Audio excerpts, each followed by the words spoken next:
Merci à vous de votre confiance et de venir par cette chaleur accablante. Je visitais les Oradour-sur-Glane cet après-midi. Outre l'émotion, la pertinence du guide qui m'a initié à beaucoup de choses. Je savais beaucoup de choses, mais c'était autrement vivant. Et dans cette température caniculaire, plus l'émotion, enfin, j'en suis revenu trempé de sueur. Et donc là, j'avais moins chaud dans cette salle un peu inhabituelle. Voilà.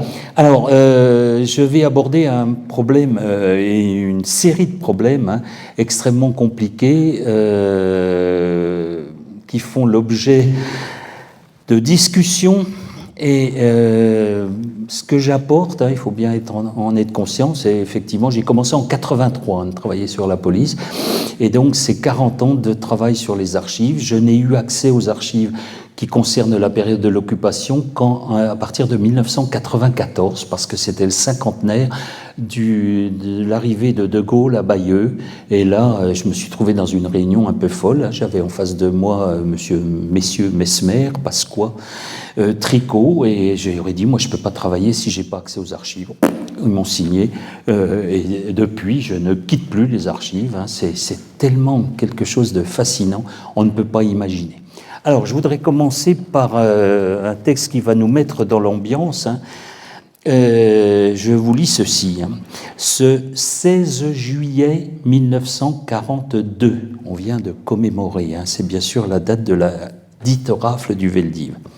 Il y a eu 7000 assassins en uniforme, tous français, tous glorieux, tous ignobles, intermédiaires de la Gestapo, drapés dans le respect de la légalité et confortés dans leur haine de l'étranger, ces représentants qualifiés de la répression, préparés à l'aube naissante d'un matin d'été, ce génocide dont ils portent à mes yeux la plus grande part de responsabilité pour la France, bien plus que les nazis.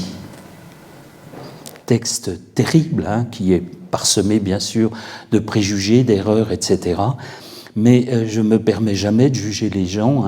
Il est écrit par un personnage qui s'appelait, il est mort maintenant, Maurice Reifus, et qui pendant longtemps a été non professionnel et non historien, le spécialiste de la police, dont il dénonçait toutes les bavures, tous les crimes supposés, réels, fantasmés, etc. Bon, il n'est pas inintéressant de savoir qui est Maurice Reifus. Il a été raflé avec ses parents le 16 juillet. Et puis dans les centres de criblage, comme on disait, il y a un officier de gendarmerie qui était là et qui a dit les adolescents de 14 à 16 ans qui ont de la famille à Paris peuvent s'en aller. Tous sont restés avec leur famille, bien sûr. On ne sait pas ce qu'il y a de l'autre côté. Mais sa mère, pressentiment, prescient, je ne sais pas, prend dans son porte-monnaie tout l'argent qu'elle a, elle lui met dans la main, puis elle lui dit « sauve-toi ». Il rentre à l'appartement qu'ils avaient quitté et il tombe sur la concierge qui est en train de piller l'appartement.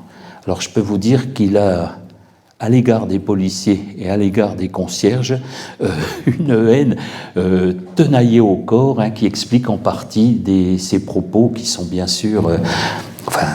les Français, les policiers français encore moins, ne sont pas responsables, bien évidemment, du judéocide.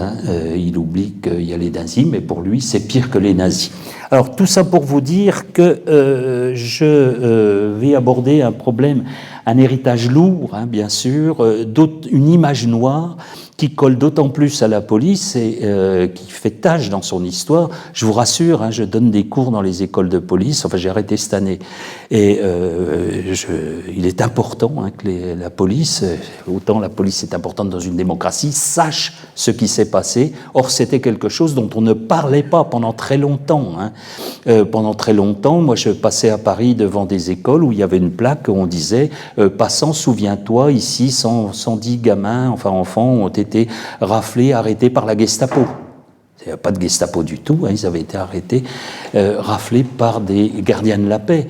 Et il était important qu'on sache comment on en arrive là, comment une administration qui est censée protéger les gens a pu se trouver dans cette situation. Et c'est ça que je me propose d'aborder avec vous. Le rôle de la police était d'autant plus noirci et fantasmé que justement on ne disait rien. Et en histoire, il y a des balanciers, vous savez, comme ça. Alors pendant des décennies, on n'a jamais parlé des Français impliqués dans cette affaire. Et puis depuis quelques années, on ne parle plus des Allemands. Je ne sais pas si vous avez eu la curiosité de suivre les commémorations ce mois de juillet, mais on a eu un discours présidentiel hallucinant pour un historien. Il n'y est pas question des Allemands. Et la première ministre a dit la même chose, c'était la loi française, les forces de l'ordre françaises, etc. Alors je crois qu'il est important de revenir sur ce sujet essentiel. Vous en êtes bien persuadés, j'espère, ou sinon j'essaierai de vous en persuader. La commémoration n'est pas la connaissance. La mémoire n'est pas l'histoire. Et l'histoire n'est pas une science exacte. L'histoire, c'est deux choses à mon sens. On peut ne pas partager cet avis. C'est tout d'abord une méthode scientifique, rassembler toutes les sources possibles dans tous les domaines, les témoignages, les sources administratives, etc., les souvenirs, les croiser, les comparer, les mettre face à face pour essayer de déceler les erreurs chronologiques ou volontaires, les erreurs bien sûr. Et puis d'autre part, l'histoire n'est pas une science exacte, mais c'est une éthique. Et cette éthique, c'est de s'approcher au plus près de la vérité, tout en sachant, sans illusion, qu'on l'approchera seulement, c'est-à-dire qu'on n'arrivera jamais à la saisir, parce qu'elle est sans cesse évolutive en fonction de la chronologie des gens, etc. Et puis, un historien, il arrive aux archives, moi j'avais rien qui me concernait spécialement dans cette histoire de la police, et on arrive quand même avec des idées reçues, on arrive avec une sensibilité. Et si on fait notre travail d'historien, c'est-à-dire qu'on se retire complètement, on oublie tout affect, toute pensée qui peut être liée à tel événement ou autre, et on s'attelle à creuser les archives, et ce qu'on trouve est très différent de l'image et de l'idée qu'on apportait, si vous voulez, en entrant dans les archives. Alors, je pense qu'il est important de revenir aux faits, et les faits, ils sont les suivants. On ne sait pas, parce que la Troisième République est une république laïque, comme la nôtre aujourd'hui, exactement combien il y avait de juifs en France. On s'accorde pour un chiffre qui est entre 300 000 et 350 000. Alors je prendrai 325 000, mais je ne suis pas un quantitativiste, et puis je n'oublierai jamais, et vous non plus, que derrière ces chiffres et ces pourcentages dont je vous parlerai parfois, ce sont des drames humains, ce sont des familles entières qui ont été décimées, ce sont des gens qui ont perdu, je pensais ça au Radour, là, ces familles qui perdent tous leurs enfants, bref, donc n'oubliez jamais ce poids humain et cette réalité humaine derrière ces chiffres. Alors sur les 325 000, il y en a à peu près, je dis bien parce que là on a des idées un peu plus précises, 190 000 qui sont français. Alors certains sont des Israélites, comme on disait, de vieille souche, qui sont devenus citoyens français grâce à la Révolution française et qui sont parfaitement intégrés. Et puis un certain nombre sont étrangers, n'ont pas été naturalisés, même dans les années 20 ou 30, quand ils sont arrivés très nombreux, fuyant la Pologne, les pogroms, l'Ukraine, fuyant le régime nazi en Allemagne, et ils sont environ 125 000. Alors sur ces 325 000 juifs, donc ou étrangers ou français, la réalité c'est que 76 000, on n'est pas tout à fait sûr du chiffre, parce qu'on ne sait pas si on compte les Alsaciens, on ne sait pas si on compte les gens du nord de la France qui sont rattachés, comme vous le savez, à la Belgique. 76 000 ont été déportés parce que juifs. J'insiste, il y a des résistants qui ont été déportés, et des résistants, il y avait des juifs. Ce n'est pas d'eux dont je parle. Je ne parle que des 76 000 personnes, femmes, enfants, vieillards, des hommes aussi bien sûr, qui ont été déportés parce qu'ils étaient juifs, c'est-à-dire qu'ils correspondaient à la définition du juif telle que l'avait mise en place la législation de Vichy. Qu'on soit clair, hein, j'ai rien contre les Auvergnats, je dirais Vichy parce que ça gagne du temps plutôt que de parler de l'État français, etc. Mais c'est l'État français dont je veux parler. 76 000 qui correspondaient donc à cette définition du juif. Alors dans le détail de laquelle je n'entrerai pas, mais selon si on était marié ou pas avec un conjoint arien ou arienne, si on avait 2, 3, 4 grands-parents juifs, hein, c'est ça qui définissait les juifs, et les services de la préfecture de police faisaient des petits schémas, comme ils disaient, explicatifs, parce qu'ils s'y perdaient eux-mêmes. Alors, 76 000, 3 000 à peu près sont rentrés vivants. Et là aussi, le chiffre est compliqué. Serge Klarsfeld et d'autres expliquent que est-ce qu'on considère comme vivant quelqu'un qui est rapatrié et qui meurt 15 jours après ou une semaine après, hein. C'est comme les tués de la Grande Guerre, hein. C'est extrêmement compliqué et je ne veux pas entrer dans ce type de détails.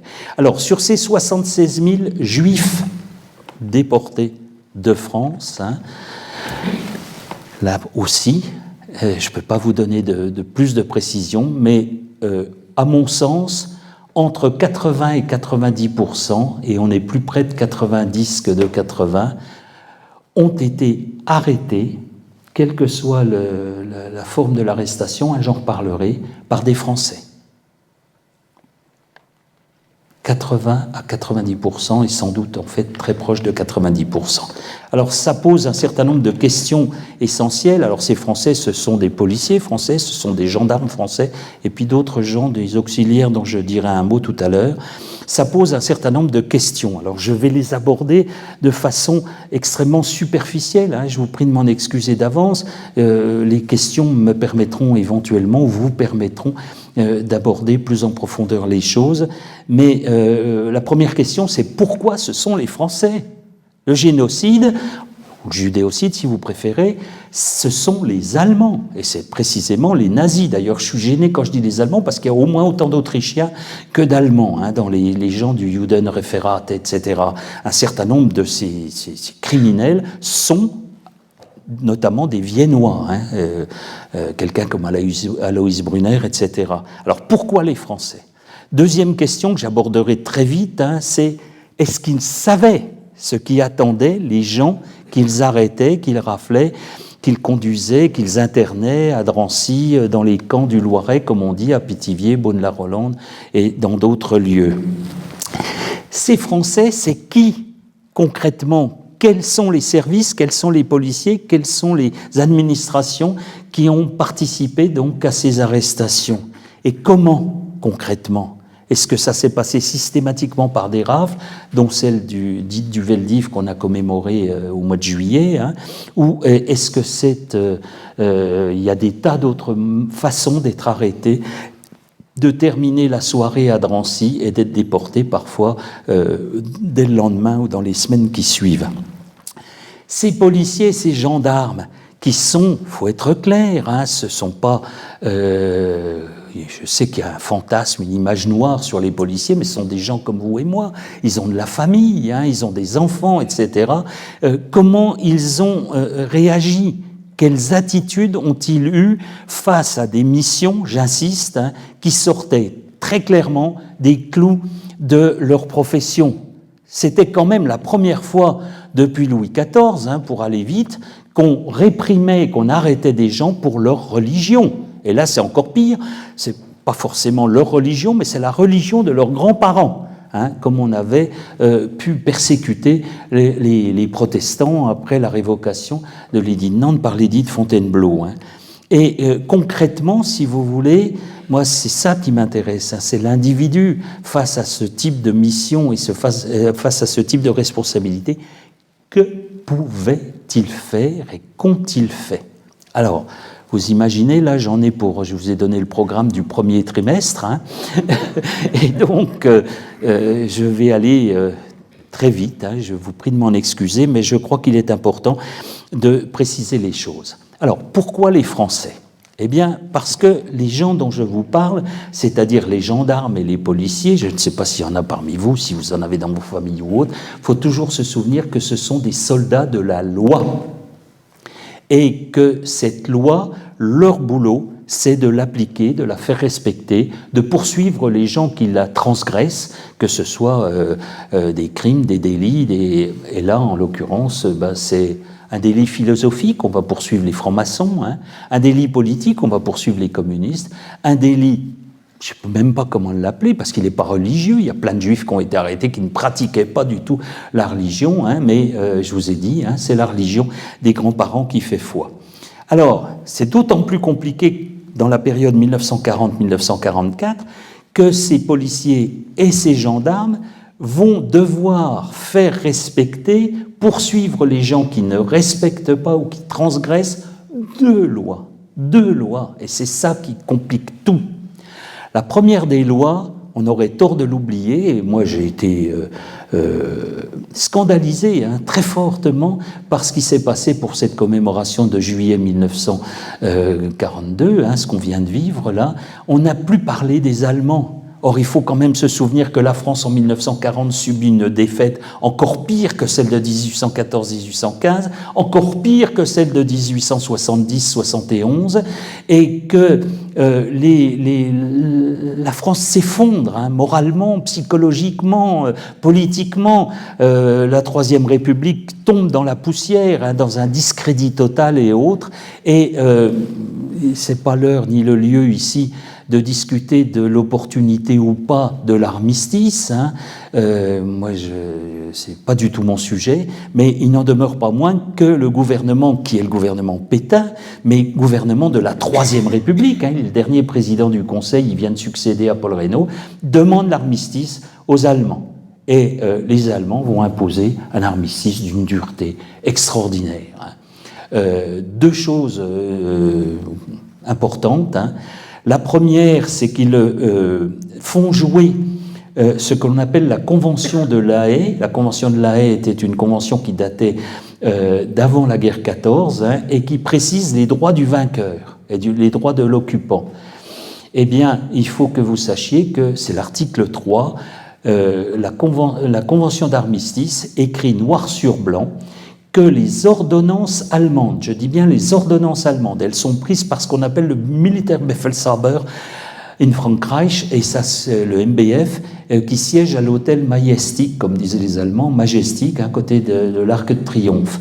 Ces ordonnances ont force de loi. Ça veut dire concrètement qu'un recteur d'académie, qu'un préfet, qu'un trésorier payeur général, a fortiori un gendarme ou un policier, doivent faire respecter les ordonnances allemandes.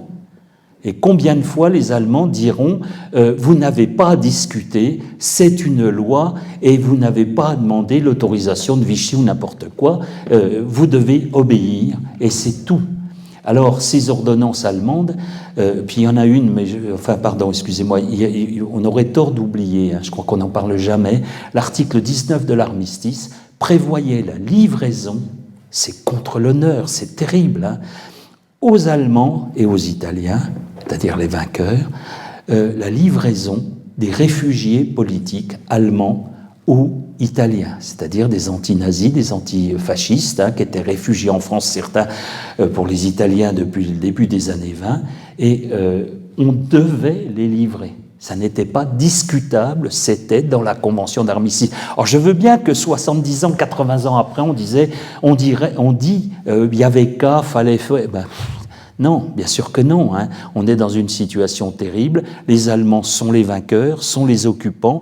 On ne connaît pas la suite de la guerre, bien sûr, et on imagine que l'Europe sera dominée pour des décennies par l'Allemagne, et donc c'est dans la Convention d'armistice, et on obéit.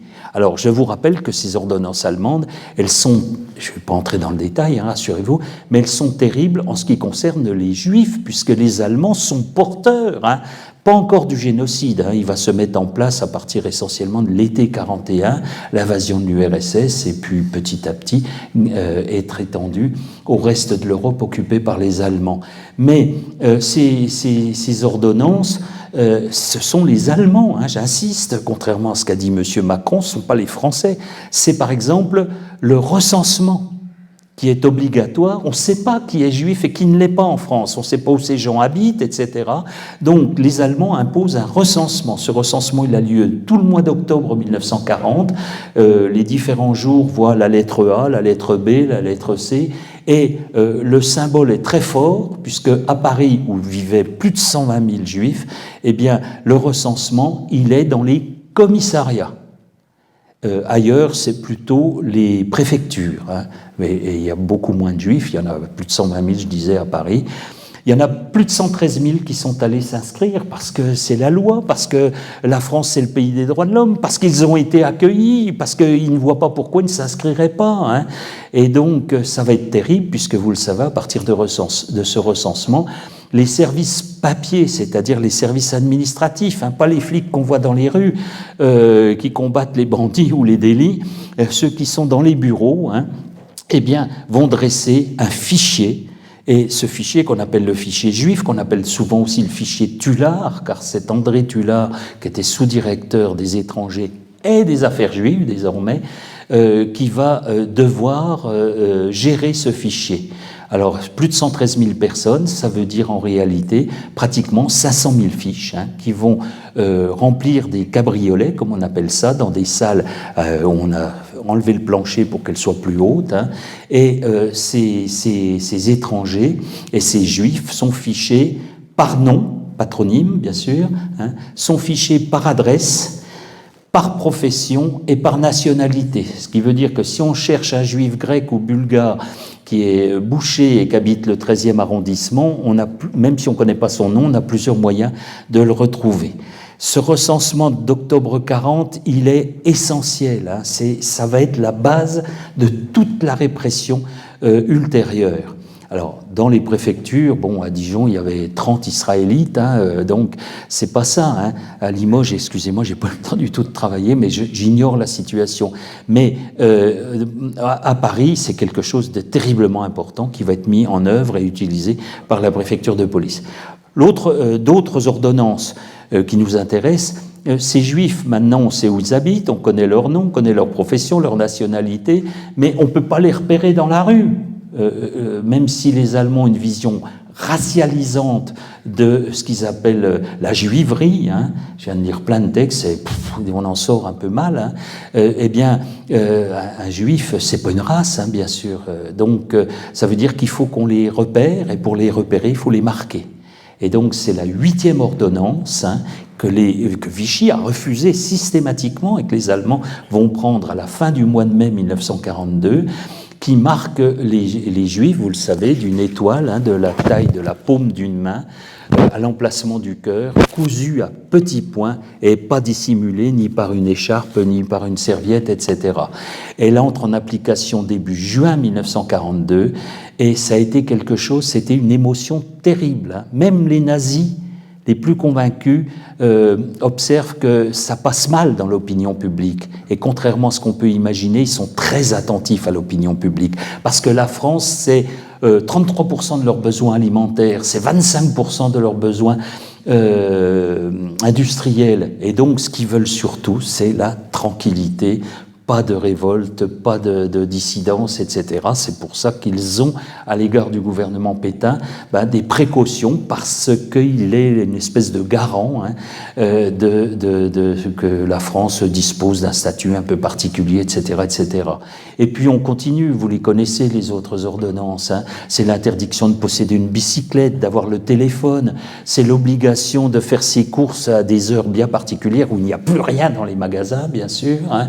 C'est l'interdiction de fréquentation des lieux publics. Alors, ce sont les cinémas, les théâtres, mais aussi paradoxal que ça puisse paraître, c'est les cabines téléphoniques, ce sont les squares. Hein. Vous avez tous vu ces photographies où on voit l'entrée d'un square à Paris interdit aux chiens et aux juifs. Ce sont les Allemands qui prennent les décisions. Qui va vérifier que l'étoile elle est portée, qu'elle est bien cousue à petits points, etc. Les policiers français. Les policiers français. Et j'y reviendrai, hein, c'est la cause d'un certain nombre d'internements. Et puis ce sont aussi les Français qui internent, alors à Drancy, antichambre des Sobibor et surtout d'Auschwitz, hein, mais aussi les camps du Loiret, Pithiviers, etc., dont je vous parlais tout à l'heure. internement, etc., eh bien, qui interviennent aussi dans la loi française. Je vous disais, ils vont être obligés d'obéir à deux sortes de lois, deux législations. La première allemande, j'y reviens pas, je viens de l'évoquer. La deuxième, elle est française. Et le gouvernement dit de Vichy, gouvernement français, vous le savez, est porteur d'un projet qu'il appelle la Révolution nationale et qui est un projet d'exclusion des mauvais Français ou des non-Français. Alors, les Juifs, bien sûr, les communistes, les étrangers, etc. Et je voudrais insister là-dessus, je sais bien que ça fait l'objet de débats, mais il faut bien comprendre la différence qu'il y a entre l'antisémitisme de Vichy et l'antisémitisme des Allemands. L'antisémitisme des nazis, il est génocidaire. Ce sont des gens qu'il faut faire disparaître de la surface de la terre, etc., parce qu'ils symbolisent le mal. Enfin bref, j'entre pas dans les détails. L'antisémitisme français, il est essentiellement xénophobe, c'est-à-dire que ceux qu'on ne supporte pas, ce sont les étrangers, qu'ils soient juifs ou pas juifs d'ailleurs. Et donc, dès le début de l'existence du gouvernement de Vichy, les pleins pouvoirs sont voté au maréchal Pétain le 10 juillet 1940, dans la grande salle du théâtre du Casino de Vichy, eh bien, on prend des décisions. Alors, elles ne sont pas forcément antisémites, ça c'est très compliqué d'expliquer ça aux gens. Par exemple, il y a une loi de révision des naturalisations. Elle est votée dès le 18 juillet, enfin votée, c'est un décret, bien sûr, il n'y a plus de parlement, il n'y a plus rien, et donc ça ne vise pas du tout que les juifs. D'ailleurs, cette commission de vérification des naturalisations, qui va être présidée par un personnage qui s'appelle Mornay, et qui va présider le procès de Pétain en 1945, c'est étonnant, va procéder à 15 000 dénaturalisation, c'est-à-dire des gens étrangers qui avaient été naturalisés français et on leur retire la nationalité française. 7000 juifs. Donc ce n'était pas spécifiquement destiné aux juifs. Mais il y a des choses qui sont destinées aux juifs et ce sont les lois que l'on appelle les statuts des juifs. Le premier est adopté en octobre 1940, le deuxième en avril-mai, excusez-moi, j'ai un trou, 1941, donc on parle du premier statut et du deuxième statut, et là c'est totalement différent, ça prévoit de faire des juifs, et notamment étrangers, des citoyens de seconde zone ou des non-citoyens. Alors on va les spolier. N'oubliez jamais cet aspect de la lutte antisémite, c'est on récupère leurs magasins, leurs biens, leurs appartements, leur entreprise s'ils en ont une, etc.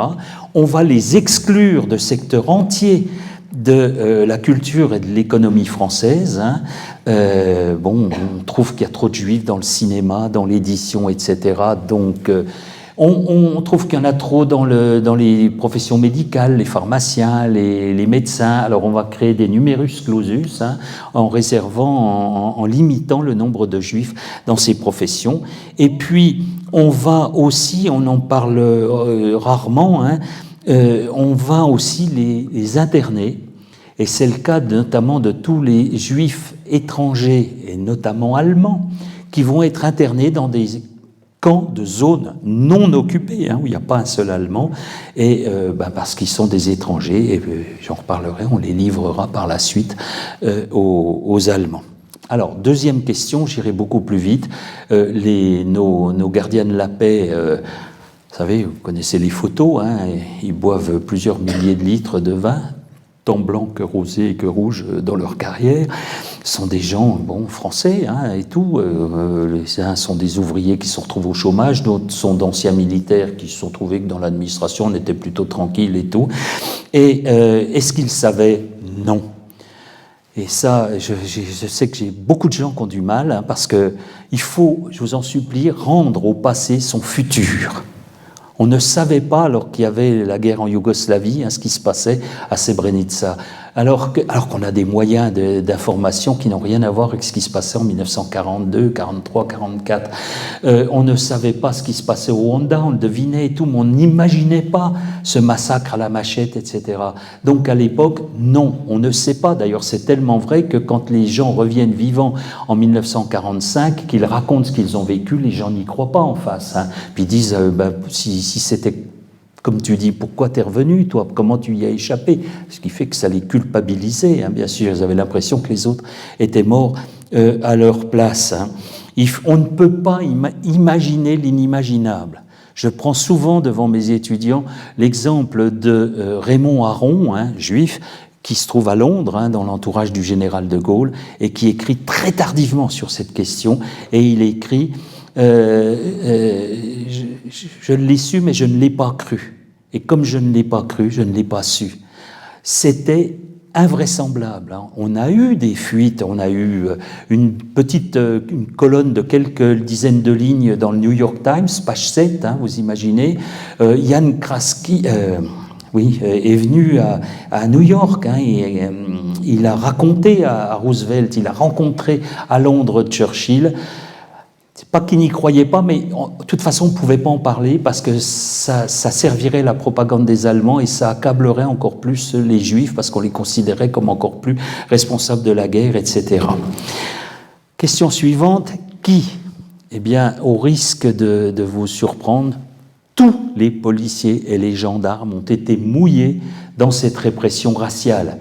Du gardien de la paix de la police parisienne, hein, avec sa pèlerine, son bâton blanc et tout, eux, c'est le pire, parce que c'est eux qui ont procédé à ce qu'on a appelé improprement des rafles, qui étaient en fait des arrestations sur fiche. On allait chez les gens, et non pas dans la rue, et on les arrêtait en sachant parfaitement qui on devait trouver.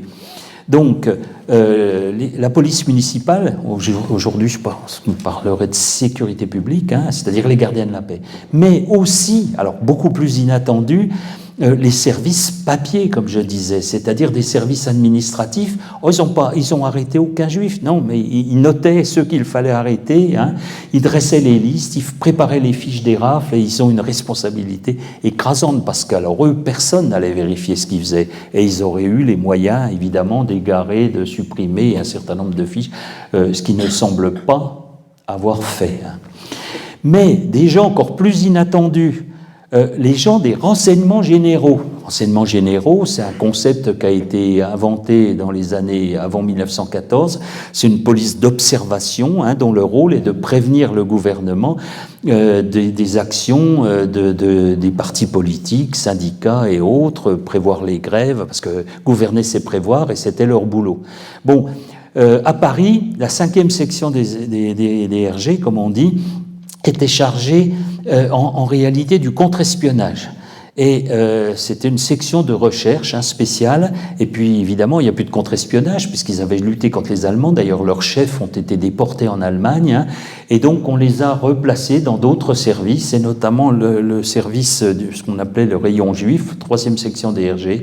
Alors, eux, leur travail, on n'avait jamais vu ça pour les RG, c'est de taper au papier, comme on dit dans l'argot policier, c'est-à-dire dans la rue, hein, dans des lieux stratégiques, des stations de métro comme celle de la République, le pont, vous savez, qui sépare la gare de Lyon de la gare d'Austerlitz, hein, et là, ils tapent au papier. Alors, il y a des gens ils ont pas l'étoile, ça dépend de la date, hein, bien sûr, ils ont sur leur carte d'identité le tampon juif ou ils ne l'ont pas. Au moindre doute, excusez-moi mesdames, hein, mais pour un homme, on lui fait baisser son pantalon pour vérifier, circoncis, pas circoncis. Et ils ont fait une équipe dirigée par un inspecteur qui s'appelait Sadowski, hein, Sadowski, pardon, on l'a pris pour un juif, il a été déporté quelque temps en Allemagne, je ne sais pas, qu'est-ce qui s'est passé dans sa tête, sa grand-mère s'appelait Sarah, enfin bref, 5000 arrestations. 5000 arrestations.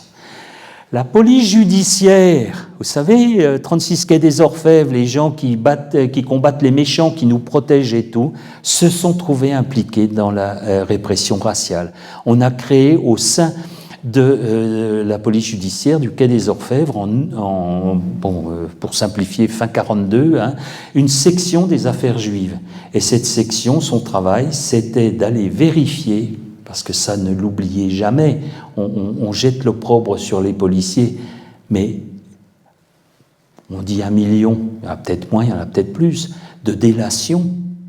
Les bons Français, hein, et ils ne sont pas tous anonymes, hein. Vous avez le pharmacien qui dénonce, ou le médecin qui dénonce son collègue parce qu'il voudrait récupérer sa patientèle, etc. Alors ils dénoncent, et puis ils deviennent de plus en plus vicieux, ils dénoncent et aux Allemands et aux services français. Et le rôle de 50 inspecteurs du service des affaires juives, qu'on appelle le service Permilieu, parce qu'il était dirigé par un commissaire qui s'appelait Permilieu, leur rôle, c'est d'aller vérifier aux adresses qu'on leur donne, que les Allemands leur donnent. Ils n'ont jamais la lettre originale de dénonciation. Ils ne savent pas qui sont les dénonciateurs, mais d'aller vérifier si ces gens, effectivement, ne portent pas l'étoile, continuent de travailler dans une profession qui les met en contact avec le public, ce qui est formellement interdit. Hein. Et donc, les RG, ça a mis l'arrestation. La PJ, même chose. Police judiciaire. Et puis les gendarmes. Les gendarmes, ce qu'on appelle aujourd'hui les zones gendarmerie, vous savez, c'est-à-dire essentiellement les campagnes, les zones rurales, mais ils ont fait le boulot. Quand on leur a demandé de rafler des gens, ils sont allés les arrêter. L'immense écrivaine Irène Nemirovsky, hein, elle est juive, elle n'est pas française parce qu'on lui a proposé 100 fois, les Gallimard et tout, de lui faire obtenir la nationalité française. Elle est d'origine russe, elle a voulu garder sa nationalité russe. Et un beau jour, un beau matin, malheureusement, du 16 juillet 1942, des gendarmes de l'Étang-sur-Arroux, j'y passe des fois, vous savez que les Michelines sur ces lignes improbables entre Dijon et Nevers, eh bien, sont venus l'arrêter. Elle passe par Dijon. 2 jours après, elle est à Pithiviers. Et alors que les Gallimard et tout un monde littéraire se mobilisent pour essayer de la sauver, c'est trop tard. Elle est déjà partie dans un convoi pour une destination que tout le monde ignore, mais qui est en fait à Auschwitz. Voilà. Alors, tous les services ont travaillé dans cette répression raciale. Excusez-moi, je vous demande une seconde, il faut que je regarde l'heure. Ouais. Bon. Écoutez, je vais faire pour le mieux. Hein. Alors, comment ont-ils opéré ? De façon spectaculaire, on pense toujours aux rafles. Hein. Je rappelle, excusez-moi d'être maniaque, ce ne sont pas des rafles. C'est pas dans la rue au hasard qu'on arrête des gens. On travaille sur fiche, on leur donne des listes de gens à aller arrêter et ils vont les arrêter à domicile. Et puis il y a tous les contrôles sur la voie publique. L'étoile dissimulée, mal cousue, parce qu'on a mis une épingle à nourrice, ça permet de changer ou de l'enlever, hein, etc. Les juifs avec étoile qui prennent le métro et qui ne montent pas dans la dernière voiture, parce qu'on leur a imposé de monter dans la dernière voiture. Les juifs qui n'ont pas de carte d'identité tamponnée juif, hein, etc. Les juifs qui fréquentent les lieux publics, tous ceux-là donc sont arrêtés, et souvent à la suite de dénonciations et de vérifications qui sont faites parce que les gens, par jalousie, j'aimerais bien la femme du voisin et j'aimerais bien avoir sa clientèle et tout, je dénonce. Et puis c'est merveilleux, vous savez, c'est comme au moment des vacances, on brûle les cahiers, la maîtresse au milieu, là c'est magique. On dénonce quelqu'un, puis pouf, il disparaît. On ne se pose pas trop de questions pour savoir où. Hein. Et puis, il y a des gens dont je n'ai pas parlé, puis je n'aurai pas le temps, mais qu'il faut que vous connaissiez. On a créé des officines parallèles, ce qu'on appelait à l'époque des polices latérales. L'une s'appelle la police aux questions juives. Et ce ne sont pas des policiers, il y a quelques policiers détachés pour les encadrer, leur apprendre le b.a.-ba du métier, mais ce sont, on les appelle comme ça à l'époque, excusez-moi, des bouffeurs de juifs. Et ils ont fait des ravages. Alors ils n'ont pas le droit d'arrêter. Ah non, bien sûr. Alors ça se passe de la manière suivante. Je précise qu'on a un mal fou à les identifier parce qu'ils signent leur billet par un numéro. Ils s'appellent entre eux par des pseudonymes, des prénoms en général. Alors, qui est Laurent numéro 8 hein, ben, on n'en sait rien. Et comme toutes les archives du commissariat général à la question juive, qui était place des Petits Pères à Paris, ont été brûlées, on est incapable de les identifier. Mais ils ont fait des dégâts considérables. En général, ils arrivent avec quelqu'un au commissariat, ils n'ont pas le droit d'arrêter. Hein. C'est une sorte d'interpellation. Et ils remplissent un papier qui est d'ailleurs pré-rempli. C'est « Ayant rencontré dans la rue un individu qui présente, je vous jure que je cite, hein, un profil typiquement hébraïque. Nous l'avons et ils l'amènent au commissariat. » Et ils préviennent bien le commissaire ou le type qui fait office de commissaire qu'ils vont faire un double qu'ils vont envoyer aux Allemands. Que voulez-vous que fasse le commissaire hein? Le soir, ces gens sont ramassés par les cars de police-secours qui font la tournée des postes de police et des commissariats et ils sont emmenés à Drancy et ils couchent à Drancy la nuit suivante. Ils ont fait des dégâts terribles, hein, ces gens de la PQJ. On a supprimé la PQJ parce que c'était une concurrence à la police. Bousquet voulait la peau de Darquier dit de Pellepoix, hein, qui dirigeait le commissariat général à la question juive. On l'a remplacé par quelque chose qui s'est appelé la SEC, hein, section d'enquête et de contrôle. Ils sont pires que les autres, hein. De toute façon ce sont les mêmes. Et puis on est entre nous, hein, mais privauté sexuelle, pillage des biens, quand ce sont des commerçants, hein, on trouve des pièces de tissu, vous ne pouvez pas imaginer le prix que ça coûte puisqu'on ne trouve plus rien. Et donc ce sont des gens qui profitent de la situation et qui se remplissent les poches. Alors, face à ça, 5e point, je vous disais, quelle a été l'attitude des policiers? Qu'est-ce qu'ils ont fait?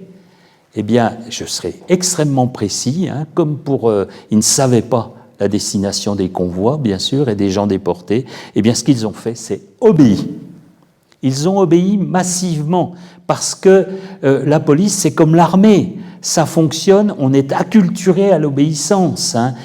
Ça fait partie, si vous voulez, de leur métier, de leur morale, de leur habitus professionnel, la culture d'obéissance, hein, qui est d'autant plus forte qu'on obéit aux ordres, parce qu'on est souvent un ancien soldat, qu'on obéit aux chefs et à la hiérarchie, parce que ce sont les mêmes chefs qu'avant la guerre. Hein. Si on leur avait mis des nazillons, vous savez, des Goebbels français, ils seraient méfiés, mais là, ce sont leurs chefs, ils leur font confiance, et ils leur disent, ben voilà, l'ordre, c'est d'aller arrêter Madame Machin, et ils le font. Et ils le font d'autant plus que, je l'ai dit tout à l'heure, mais j'y reviens, c'est la loi. Et pour un policier, la loi, c'est le gouvernement. Et le gouvernement de Vichy, n'en déplaise à René Cassin ou autre, c'est un gouvernement légal. Il n'est peut-être pas légitime sur le plan moral, moi je veux bien, hein, mais il est légal. Il n'y a pas eu de coup d'État en juillet 1940. C'est une majorité écrasante de députés, de sénateurs, du Front populaire notamment, qui ont voté les pleins pouvoirs à Pétain. Et en plus, Pétain, vous imaginez, un maréchal de France, pour des soldats, anciens soldats, ce que ça représente. Donc, ils n'ont jamais mis en cause la loi. Je prends toujours l'exemple pour mes étudiants de Jules Jeanneney, le grand-père de Jean Noël, que vous connaissez peut-être, hein, pour ses émissions à la radio, etc. Jules Jeanneney, il était président du Sénat. Et il a tenu un journal, donc il n'y a plus de Sénat, il n'y a plus rien, hein, bien sûr, et il a tenu pendant la guerre un journal. Et à propos du statut des Juifs, il écrit qu'il réprouve le statut des Juifs, qui est contraire à la tradition législative française, etc. Mais il ajoute cette phrase terrible, « Mais c'est la loi et obéissance lui est due ». Alors, quand vous avez un personnage comme ça, qui a 40 ans de vie parlementaire derrière lui, qui est un juriste éminent, comment voulez-vous que le flicard de base, hein, le gardien de la paix, remette en cause, alors que des gens bien mieux placés que lui ne remettent pas en cause les choses? Alors, en conséquence, ils ont obéi. Alors certains avec du zèle, si j'ai le temps tout à l'heure, je vous prendrai quelques exemples parce que c'est bien d'incarner la réalité, hein, en prenant des exemples. Mais là, j'ai pas le temps. Ils ont obéi, mais très vite, on se rend compte qu'il y a des réticences. Alors je vous rappelle quand même que même cette fameuse rafle dite du Veldiv, qui n'est pas une rafle et qui n'a rien à voir avec le Veldiv, sinon qu'on a enfermé dans cette enceinte sportive une partie des gens arrêtés, ceux qui avaient des enfants notamment, eh bien les Allemands et les services papiers dont je vous parlais tout à l'heure avaient prévu 22 000 arrestations, avaient sorti 22 000 fiches des cabriolets. 13 125 personnes arrêtées, c'est énorme, c'est une petite ville, mais 13 000 par rapport à 22 000, ça veut dire 60%. C'est un fiasco, c'est tellement vrai que la hiérarchie de la préfecture de police a été mortifiée. On était lamentable, on était minable, on se rendait ridicule face aux Allemands, on n'avait pas fait le boulot, on leur en avait promis 22 000, on leur en arrête que 13 000. Même chose en zone sud, zone non occupée à l'époque. Et ça, c'est dramatique. Là, il n'y a pas d'Allemands. Ce sont les Français qui arrêtent. Alors d'abord, tous les gens dans les camps d'internement, les étrangers juifs, on va livrer à la ligne de démarcation. Et puis, des gens dont on a la liste et les adresses par le recensement qui a eu lieu en zone non occupée.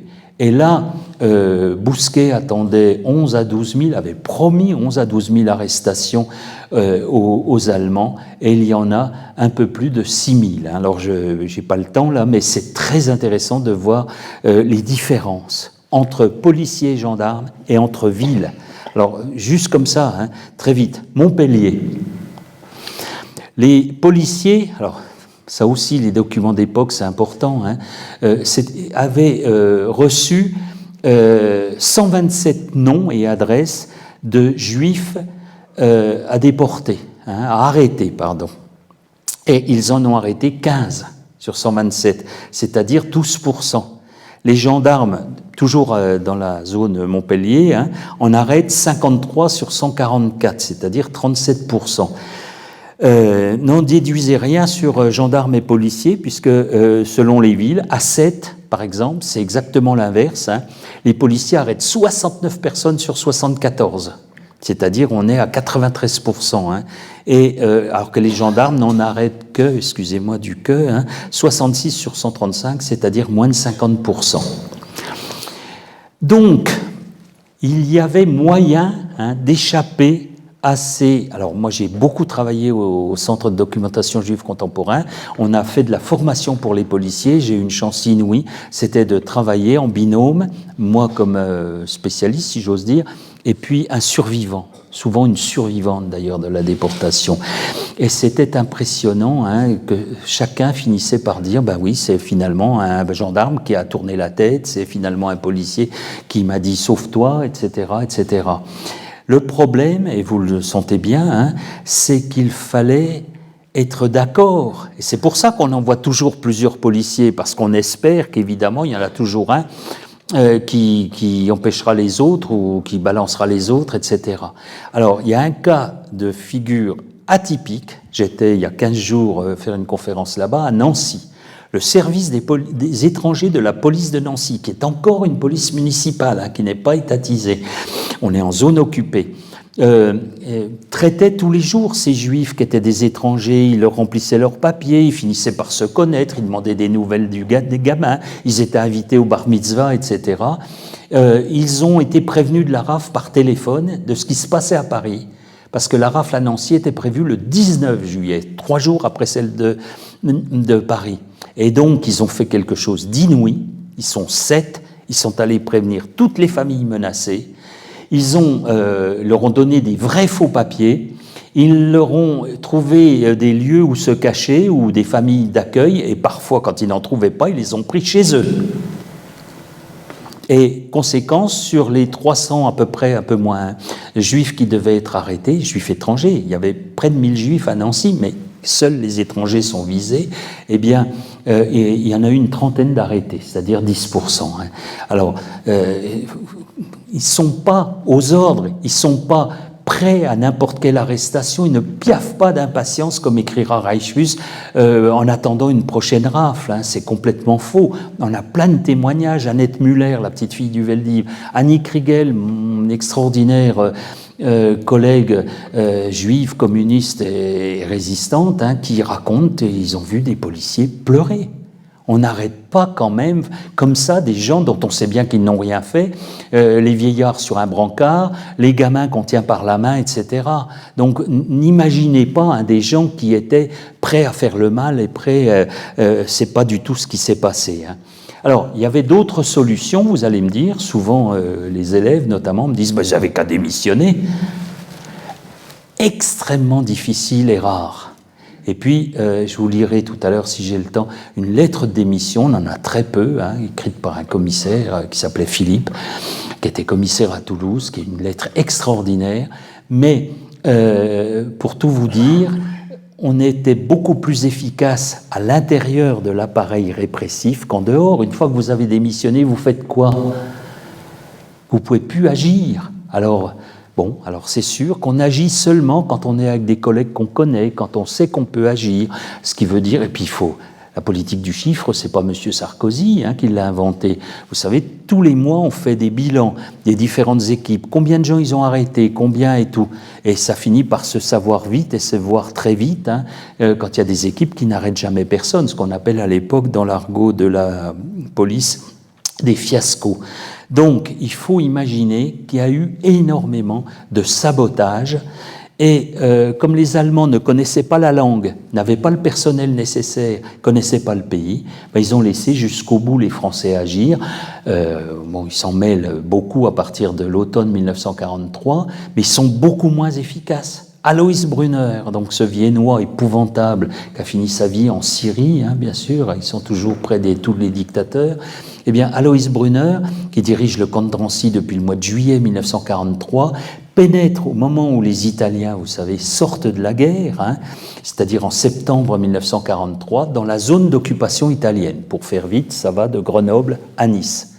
On sait qu'il y a au moins 30 000 Juifs qui sont réfugiés dans cette région.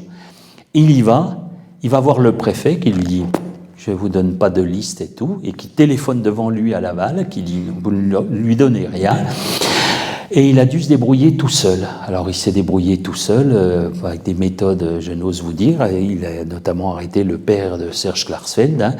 Il utilise par exemple ce qu'on appelle des missionnaires. Alors les missionnaires sont des gens juifs qui ont été arrêtés, qui sont à Drancy, mais dont on garde la famille en otage. Et puis après on les jette dans les rues pour dénoncer des gens. Alors j'ai connu, si j'ose dire, par archives interposées, des missionnaires. Leur truc était de demander par exemple du feu ou un renseignement en yiddish. Et si les gens répondaient, bingo, c'était un juif, il faisait un signe discret et le malheureux était arrêté. L'équipé d'Alois Brunner, qui avait demandé du renfort à Berlin, qui ne l'a pas obtenu parce qu'on est fin 43 et que les Allemands ont d'autres chats à fouetter, si j'ose dire, sur le front de l'Est notamment, c'est 3000 arrestations. C'est bien sûr 3000 de trop, mais sur 30 000 qu'on espérait, là encore, petit bilan. Alors, j'arrête là puisque j'ai promis de ne parler que 3 quarts d'heure. L'attitude des policiers n'est pas la seule, bien sûr, cause, mais elle est une des causes de ce qu'un historien que j'admire beaucoup a écrit dès les années 50. Il s'appelait Léon Poliakov, et depuis sa thèse a été reprise par un historien belge qui s'appelait, malheureusement il est mort et très jeune, Maxime Stenberg, et l'idée c'est ce qu'on appelle le paradoxe français. La France est le pays où logiquement il devrait y avoir le plus de juifs arrêtés, puisque c'est un pays qui a un gouvernement collaborateur, comme on nous le raconte sans cesse, que c'est un pays où l'administration, la police ont été mis au service des Allemands. Eh bien, c'est un des pays où il y a le moins de juifs arrêtés en pourcentage, parce qu'on ne peut pas comparer les chiffres absolus. Dans les pays vaincus par l'Allemagne, mais qui n'ont pas signé un armistice, la France est le seul pays à avoir signé un armistice. En Norvège, 50% des juifs déportés. En Belgique, 50% des juifs déportés. Aux Pays-Bas, 75% des juifs déportés. En France, 25%. C'est ça le paradoxe français. Alors que les conditions paraissaient tellement favorables à une éradication totale des juifs en France, c'est le pays, en dehors de l'Italie, mais qui est allié de l'Allemagne, c'est différent, et en dehors de la Bulgarie, qui est aussi un pays allié de l'Allemagne, c'est le pays où il y a le plus petit pourcentage de juifs déportés. Ça peut paraître fou, quand je raconte ça aux gens, ils doivent se demander, se poser des questions sur ma franchise ou ma santé mentale.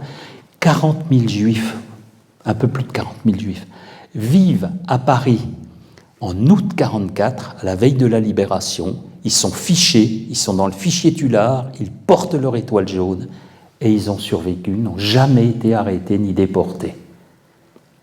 Alors, je n'ai pas le temps, on entrerait dans des débats extrêmement difficiles et animés, mais sachez cela, et donc police et gendarmerie française, à leur petite échelle, mais sont certainement pour quelque chose dans ce paradoxe français.